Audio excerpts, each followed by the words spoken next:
दोस्तों, अगर आपको हमारी यह कहानी ज़रा भी पसंद आई हो, तो वीडियो को एक लाइक ज़रूर करें। आपका एक छोटा-सा लाइक हमें ऐसी ही और डरावनी कहानियाँ लाने की प्रेरणा देता है। अगर आपने अभी तक चैनल को सब्सक्राइब नहीं किया है, तो अभी कर लीजिए और बेल आइकन दबाना बिल्कुल मत भूलिए, ताकि हर नई हॉरर स्टोरी सबसे पहले आप तक पहुँचे। अब बिना देर किए शुरू करते हैं आज की डरावनी कहानी।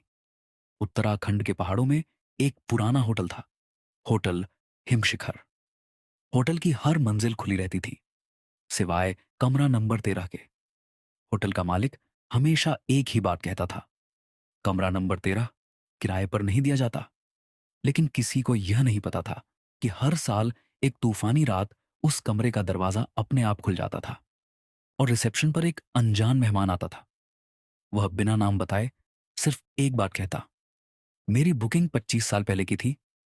उसके बाद वह कमरा नंबर 13 में चला जाता और अगली सुबह कमरा खाली मिलता, लेकिन बिस्तर पर एक नई पुरानी तस्वीर रखी होती, जिसमें उस साल गायब हुआ कोई इंसान दिखाई देता। इस बार होटल में नया मैनेजर आदित्य आया था। उसे इन बातों पर विश्वास नहीं था। उसने फैसला किया, आज रात मैं कमरा नंबर 13 का दरवाजा खोलूंगा।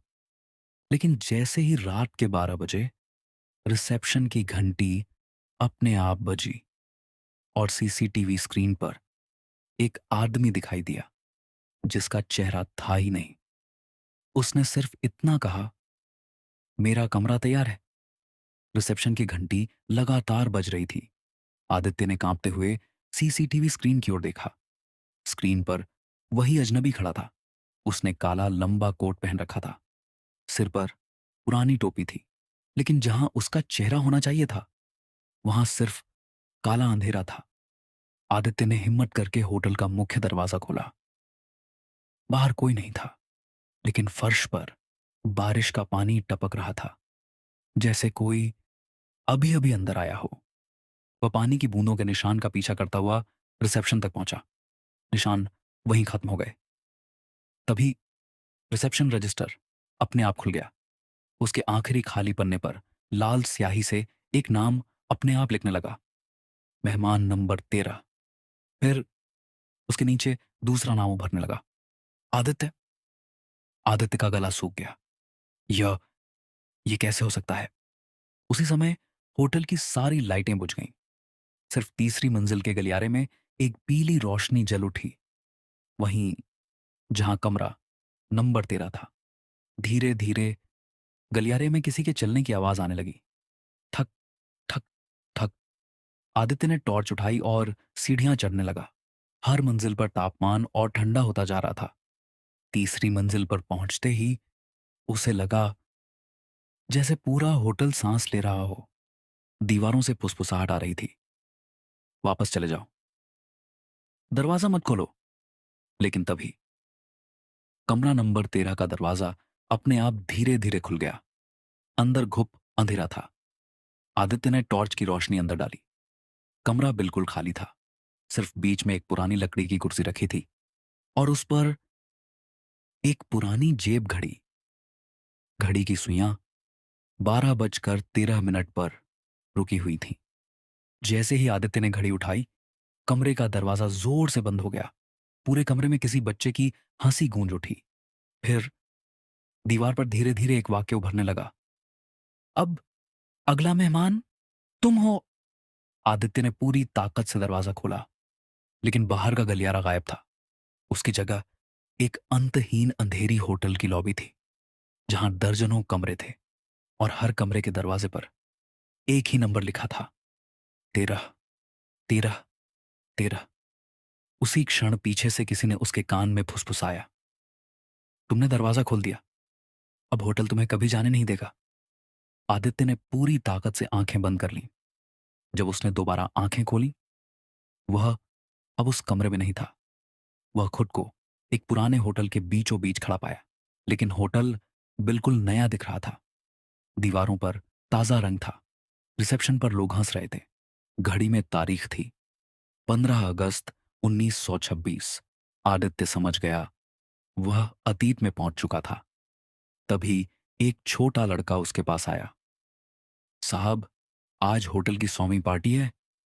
आदित्य चौंक गया। उसी समय होटल का मालिक रघुवीर सिंह मंच पर आया। उसने घोषणा की, आज रात जो भी मेहमान हमारे होटल में ठहरेगा, उसे जीवन भर मुफ्त रहने का अधिकार मिलेगा। सभी लोग ताली बजाने लगे, लेकिन होटल के एक बूढ़े कर्मचारी के चेहरे पर डर साफ दिखाई दे रहा था।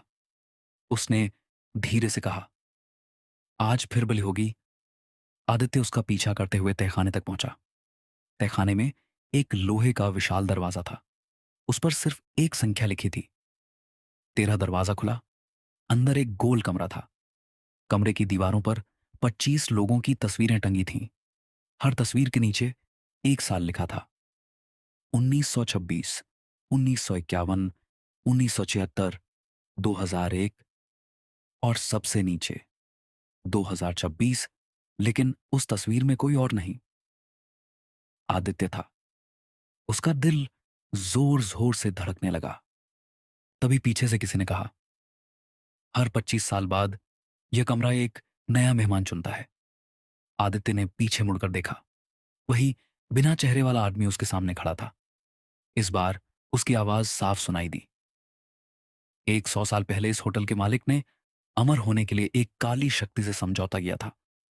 उस शक्ति ने कहा, हर 25 साल में एक इंसान इस कमरे में हमेशा के लिए कैद होगा। तभी यह होटल खड़ा रहेगा। जो भागने की कोशिश करता है, वह इस होटल की दीवार बन जाता है। इतना कहते ही कमरे की दीवारों से हाथ निकलने लगे।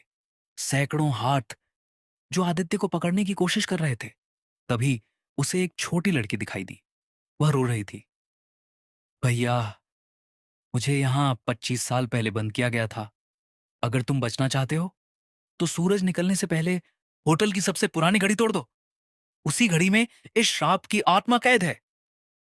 इतना कहकर लड़की धुएं में बदल गई। अचानक पूरा होटल जोर जोर से कांपने लगा। दीवारों पर दरारें पड़ने लगीं और तीसरी मंजिल से किसी की भयानक चीख गूंजी, कोई इस श्राप को तोड़ नहीं सकता। आदित्य ने टॉर्च कसकर पकड़ ली। अब उसके पास सिर्फ कुछ घंटे बचे थे।